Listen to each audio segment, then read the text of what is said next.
আপনি চাকরির পরীক্ষা দিতে গেলেন, আপনাকে বলা হলো এইখানে কিছু আইটেমের নাম দেওয়া আছে, আপনাকে এই আইটেমগুলো ইউনিটটা আপনাকে বের করতে হবে, মানে পরিমাণটা আপনাকে বের করতে হবে এবং কেজিতে প্রকাশ করতে হবে।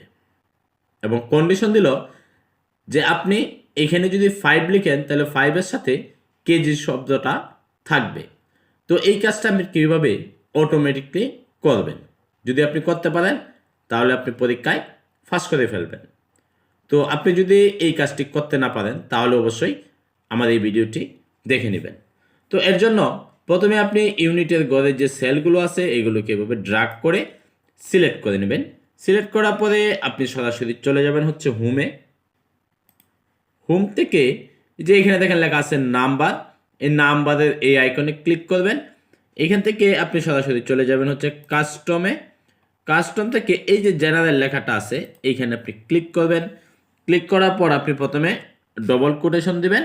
ডবল কোটেশন দেওয়ার পরে এখানে টাইপ করবেন হচ্ছে কেজি এবং ডবল কোটেশন ক্লোজ করে আপনি ওকেতে ক্লিক করে দিবেন। এখন যদি আপনি এখানে পরিমাণ লিখেন, লিখে যদি নিচের সেলে আসেন তাহলে দেখেন এখানে অটোমেটিকলি কেজি চলে আসলো।